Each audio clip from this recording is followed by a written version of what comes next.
Hello guys, welcome to Dragon Ball Z Theory Time with me, Rage. I want to discuss Mechanical Frieza. Unfortunately, Mechanical Frieza was killed off extremely quickly, and we couldn't really see what the mechanical villain was capable of.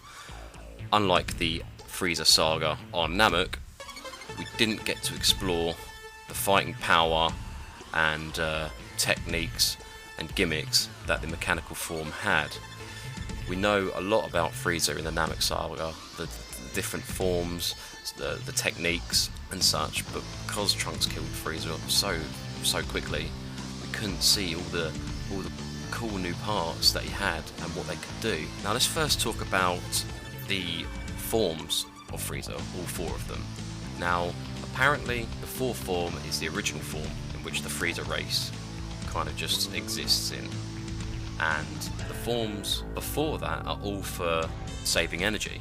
So this is kind of peculiar, because does this mean that they're just kind of they're all taught this from the beginning, like, you know, oh, to chill out in this form it takes a lot of energy, so if you need to be in a fight you're not going to have a lot of energy saved for the fight, so we recommend that you try this form. And then once they're in the third form, they're like, okay, now you've mastered this one, now try the second form, you save even more energy. And then once you're in the second form, they recommend the first form, and then you just chill out in that until you need to fight. Which, I mean, let's be real, after seeing that series, it's kind of impractical to chill out in these forms, because it took so very long for him to transform. But let's pretend it was all for theatrical purposes, and that Frieza, or the Frieza race, can just at will just burst into the next form very, very quickly and not make such a scene of it. Now the reason this is kind of important is because Mechanical Frieza's parts are all custom made to fit the fourth form. So does this mean that if Frieza tried to transform into one of his earlier forms, third, second or first form, would the mechanical bits transform with him? Are they designed to transform and match the next form, kind of like a transformer, how a transformer can transform into a vehicle and a humanoid robot?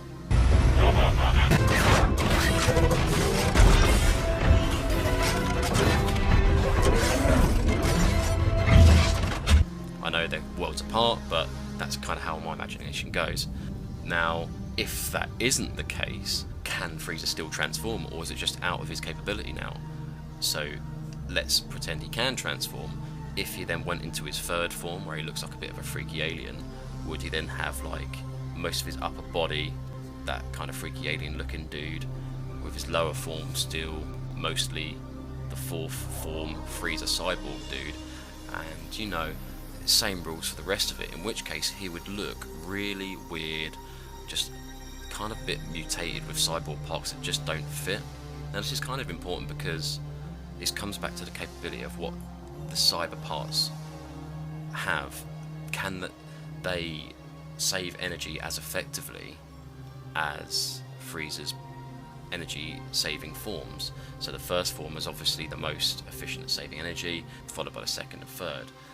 Does he even need to transform into these earlier forms to conserve energy, or is the cybernetic form just that much better that he doesn't even need to transform into his first, second and third form anymore, because the cybernetic form is just that advanced that he can just chill out in his fourth form all the time, save all the energy he wants, and being more powerful than he previously was.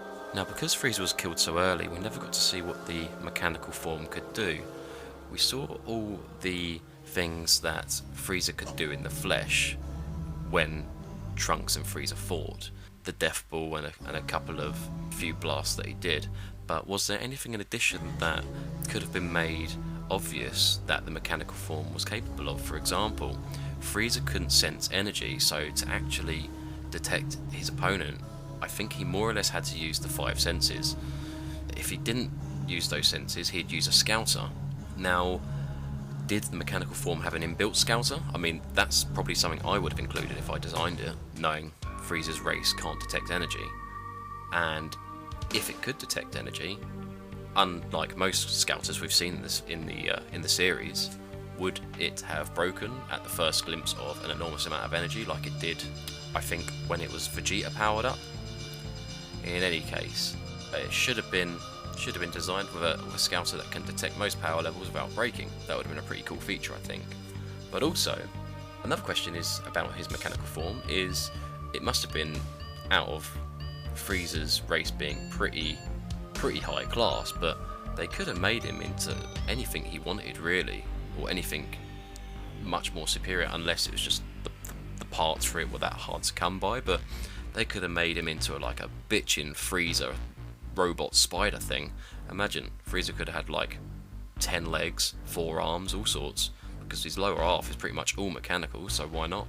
Could have had loads of legs, and would that have increased his power even more so, because there would have been more mechanical Frieza to kick with. That's just something to think about. Some other things to think about the mechanical part of Frieza is, what happens if a part of the cybernetic form is injured or destroyed?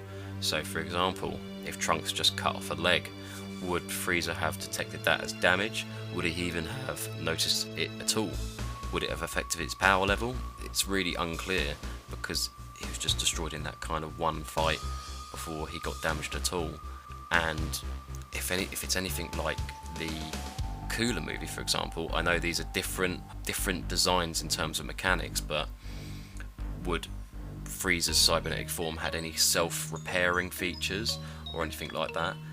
And I think in one of the video games, Frieza has a lot of mechanical weapons at his arsenal, like grenades and such. We didn't get to see any of that in the episode Ray versus Trunks, so these are some really interesting things that I kind of think about when it comes to that form. Another thing I thought about was that now that Frieza is mostly mechanical, let's say over 60% of him is machine, is he still capable of transforming into the 5th form that Cooler transforms into? Not that he was capable from the start, maybe Cooler just happened to be that unique that he could do it, but let's assume Frieza could transform into that 5th being. Would he still be able to do it in this part mechanical form? And if he could, again, does the mechanical parts transform with him? But they're probably not designed to, because Frieza hasn't discovered that form yet.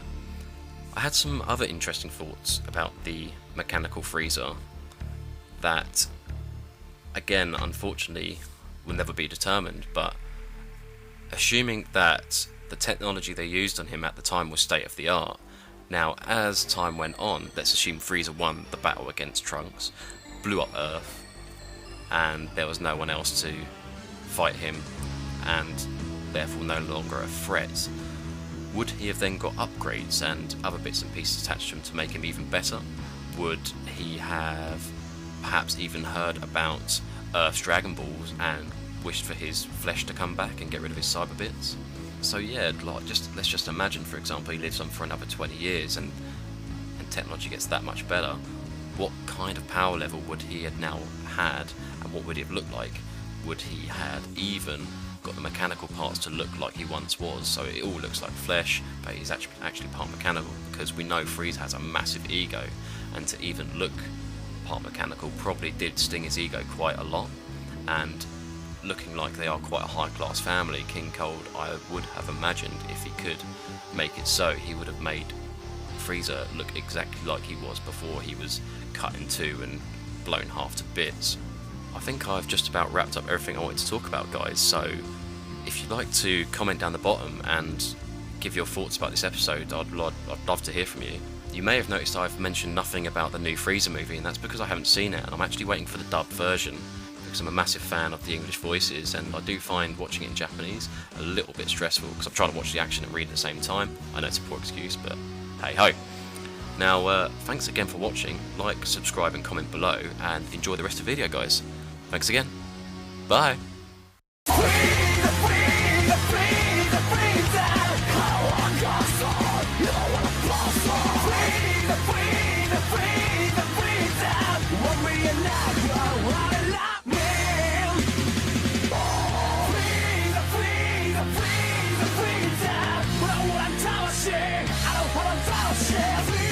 Free